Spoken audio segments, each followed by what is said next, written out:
Greetings and welcome to the energy of Pisces. This is Ron from Tarot of the Twin Sun. Tarot of the Twin Sun is a functional division within the Order of the Twin Sun. Please take only what you will in terms of that. Willingly practice and use your discernment in order to filter out what needs to be heard, right? We are jumping into the realm of the abstract. The 12th house is open, okay, and this has to do with infinite possibility as well as infinite being.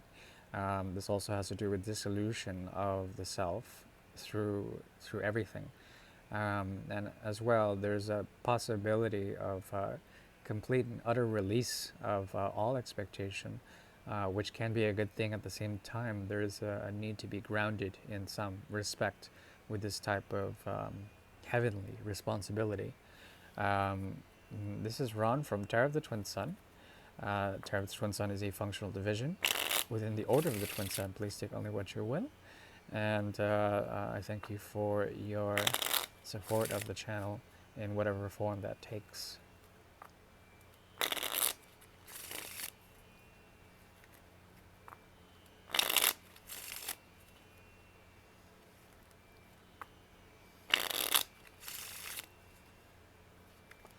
So we'll begin with a small karma reading.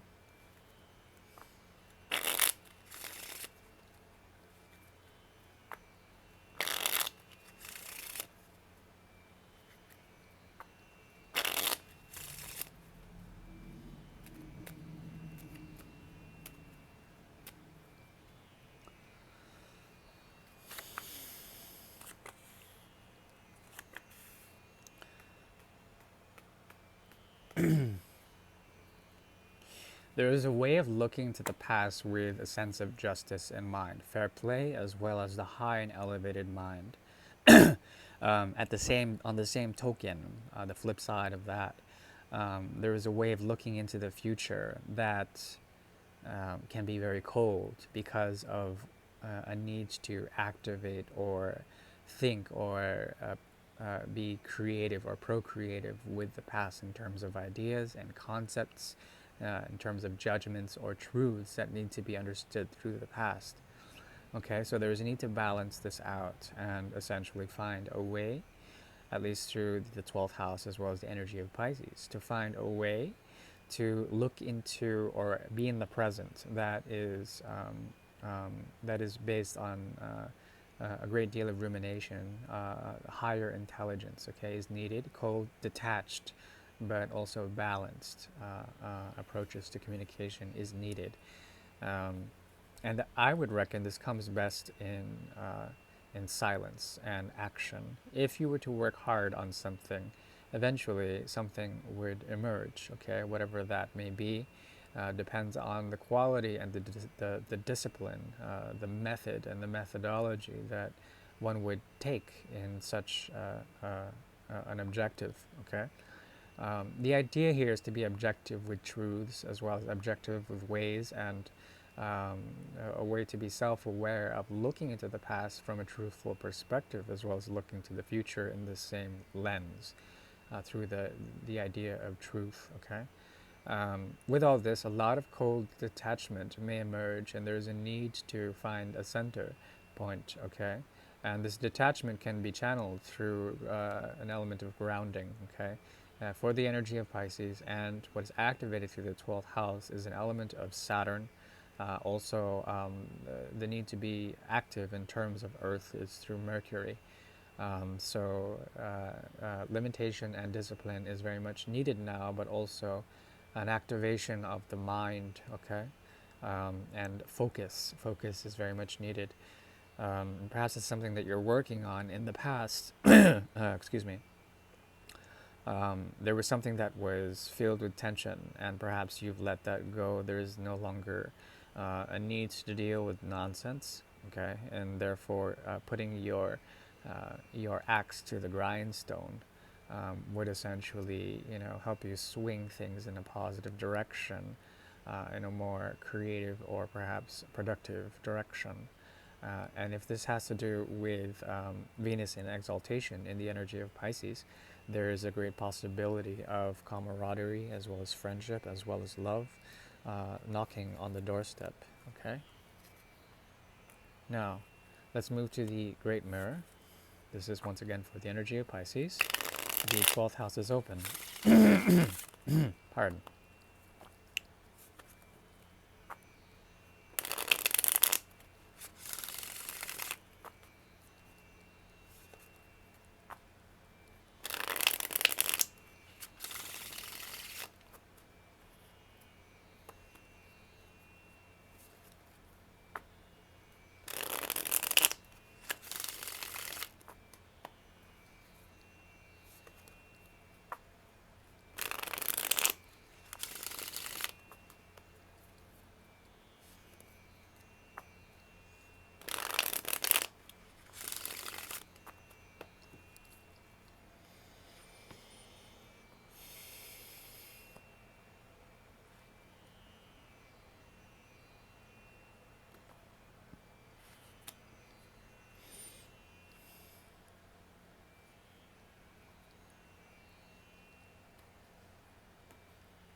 Mm. Mm. Okay, that's profound. I'm glad I did things that way. We have here the Hermit in reverse. Okay. Untitled. Untitled. There's something about the Hermit in reverse that is indicative of the plight of Virgo. Okay. The plight of Virgo is to make sense of things. When Virgo, essentially, which is your 7th house, does not make a sense of things, the path is lost, and I would argue the path is then found through its losing. Okay? And that is the mystery of Virgo, because, excuse me, it is still tied to the axis of the 6 and 12. So when the path is lost, the path is found. It's as if you learn the meaning without having said anything, without having heard anything, or the ability to hear what is unheard. These are all sort of the interesting complexities of the Hermit in reverse. Perhaps that is something that you may be dealing with. There is an extremely ambitious way in which you are doing things now, especially in context of this situation. There is a need to act upon impulse, but also to try to make sense of things beyond the surface, to make things happen beyond the surface, to go deeper in a way. There also is a sense that you have met your equal in some sort of way. There's a lot of activity in terms of the mind and how this person may affect it. There is a sense of hope here. Fundamentally, on a very deep level, excuse me, you have somewhat met your match, your equal, or at least there's someone who can challenge your sense of truth. Okay, whatever form that may take, and that's the interesting thing. Whatever is emerging out of this is a type of hope. But what combines here with the 7 plus the 2 is the 9 of Swords.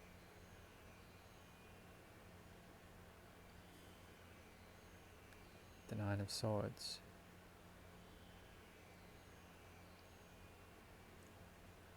Very interesting. So from the 7 to the 9, there is a distant, excuse me, there is a distant way of approaching the situation in which respect is needed, as well as a great deal of thoughts that are activated is needed in order to find a sense of clarity, okay? Because the sword sequence is on the subconscious realm, here on the lower tier, it does not bode well for clarity of thought, even though thoughts are intended for clarity.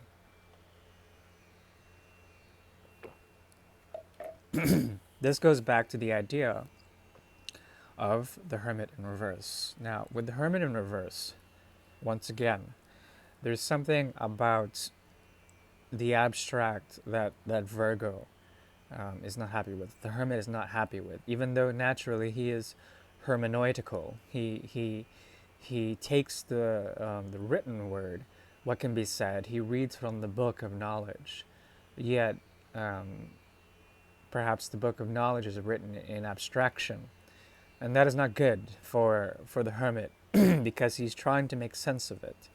There needs to be something that can be equally measured by walking the path. Yes?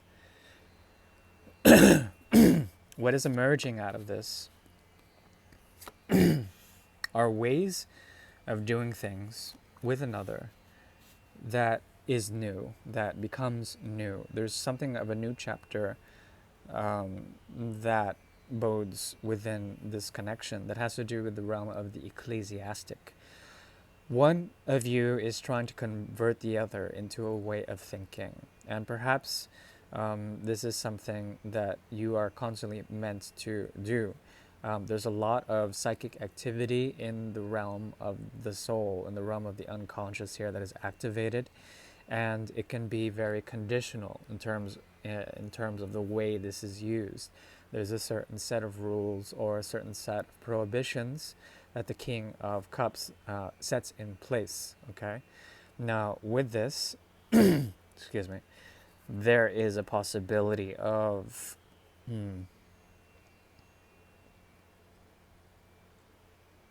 way too much thinking about this connection, meaning that there is a projective quality about this that can be very abstract, it can be very unknown, but through its sort of, and that's why you have to be careful, a lot of the actions that are not acted upon, that are thought about, come into a type of reality. And what's emerging out of this is a number of things. Mercury activation as well, some form of, I would say, mutable water, some sort of way to express yourself through the energy of Jupiter and the moon on your end, and then Mercury on their end. This has to do with some sort of new beginning or an impulse, a reawakening, a renaissance. Okay, naissance. This can also have to do with the Lion's Gate around the 8th of October, or rather August. There's a possibility for some form of action going on with this. This is a very esoteric reading. Consciously, what I'm seeing here is someone who has they've processed so many emotions to the point where it's become dry. There's something about them that feels the connection. They love it, but they don't like it. Something like this. Therefore, there is a corrosive quality, excuse me, to the cups of love, to the cups of friendship, to the cups of what have you in terms of emotional responsibilities. But you are very activated through the Eight of Rods, and there's something to be said, something to be done in terms of the action and the dynamism of Jupiter. Okay, the fire of Jupiter. Okay, now with Jupiter and exaltation in Pisces, yes, or in Cancer, but also I would argue also Pisces. There's something about it, the home, the roots of that rulership, that can bode well in terms of this fiery dynamism that is coming from your end mostly. Okay. It could be that you would have to sacrifice something to prove something. It could also mean that you would have to prove that you are experienced in some way in order to look beyond the surface. Okay. The problem is that there's so much activity in the astral dimension in terms of thoughts that this person hopes, and this person you hope. Well, you don't hope, but you come from a place of equal fair measure. There's something about it where you're trying to seek out the karma, and also you are equipped with the scissors of the scissors of calamity. You can actually cut this situation if you wanted to, depending on the conditions that you would impose upon this type of connection. Okay, fairly interesting. There also is on a conscious level Boss d'Argent, which is the Ace of Pentacles in the reverse. Okay, with the Ace of Pentacles in reverse, it means that something is buried. Something is buried on the conscious level, but at the same time, that thing that is buried can be a seed. So there's something about this that can talk about fertile land that has been found and sought out by the Hermit, by your seventh house, in order to plant, seek out fertile ground in order to plant and then create something for that. But because it's so esoteric, I would reckon that this fertile ground is abstract in a way. It's abstracted by the dream world or the subconscious or unconscious realms. Okay, the magic here is strong. This is a very magical, um, whimsical, fairy-like sort of situation, especially with the Two of Pentacles here. Activation of Mercury, combination of the Two of Pentacles. Usually Two of Pentacles, it's all about balance and mercurial sort of maneuvering, okay? And that's something that they want to do. You want to come out of a place to get deeper into the nature of things, either to the Two of Cups or the Four of Cups, to become deeper and understand the role of emotional content. But therein we have it. I mean, this can mean a great number of things, but I'm saying again, it's the Lion's Gate. It's activating with the 3 and the 5, the 8, August 8, 8. It's very strong here. So, could be that you have a hard on, a magical hard on for things to, sort of emerge out of the ground, out of the earth. So it's fairly interesting, very deep, very esoteric. I do not expect less from the energy of Pisces. Wishing you well, and hopefully that has been at least somewhat entertaining. Uh, as far as advice goes, if there are any secrets that need to be sort of expressed, they will be heard, but they will mostly be heard with what is unsaid, with what is thought about. That is funny. I think it's very funny. All right, bye.